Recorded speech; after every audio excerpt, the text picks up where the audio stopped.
आता फरक सुद्धा वाढत चाललाय, आकड्यांची तफावत वाढत चालली आहे। 9 जागांचा फरक आहे काँग्रेस आणि भाजपमध्ये।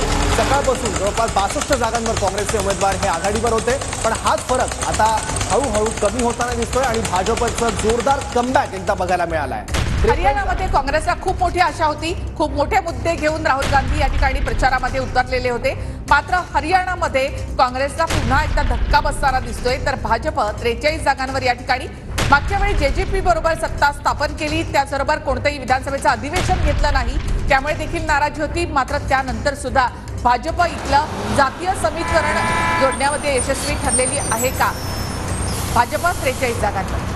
लोकसभा निवडणुकानंतरच भाजपला आणखी कुठल्या राज्यात धक्का बसू शकतो अशी शक्यता वर्तवली जात होती। ते राज्य होतं हरियाणा आणि एक्झिट पोलचा सुद्धा कौल तसाच होता, पण प्रत्यक्षात मात्र जी आता मतमोजणीनुसार जी आकडेवारी हाती येते त्यानुसार भाजप तिथे सर्वात मोठा पक्ष बनून पुढे येतोय। 43 जागांचं आणि बहुमताचा आकडा आहे 46, त्यामुळे केवळ 3 जागांची भाजपला गरज आहे बहुमतासाठी। आताची आकडेवारी आपण स्क्रीनवर बघतोय। 43 भाजप, 34 काँग्रेस, जेजेपी 0 आणि इतर 7।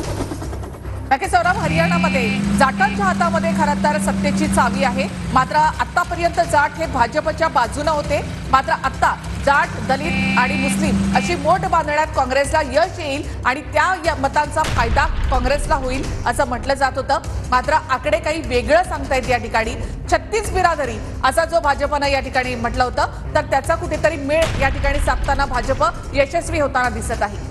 जम्मू काश्मीर मधली आकडेवारी आहे। नॅशनल कॉन्फरन्स आणि काँग्रेस आघाडीला 48 जागा सध्या मिळताना दिसत आहे, भाजपला 23, पीडीपीला 3। पीडीपीच्या जागा वाढताना दिसत नाही, त्यामुळे महबूबा मुफ्तींना मोठा धक्का या निवडणुकीत बसताना दिसतोय।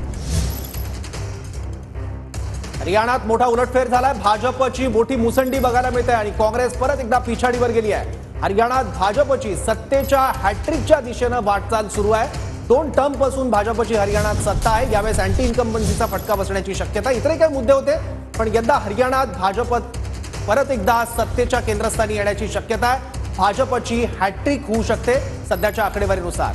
फक्त एका तासामध्ये खरं तर हरियाणाचे हे सगळे आकडे जे आहेत ते पूर्णपणे बदललेले आहेत। भाजप आता विजयाच्या दिशेनं वाटचाल 3 जागा दूर आहे मॅजिक फिगर पासून। तर हरियाणामध्ये गेल्या एका तासामध्ये हा सगळा उलटफेर झालेला आहे। आतापर्यंत काँग्रेस 66 जागांपर्यंत जाऊन पुन्हा एकदा मागे आता 34 जागांवर स्थिरावलेली आहे, तर भाजपचे आकडे मात्र या ठिकाणी वाढताना दिसत आहेत। त्यापासूनच्या मतमोजणीत अगदी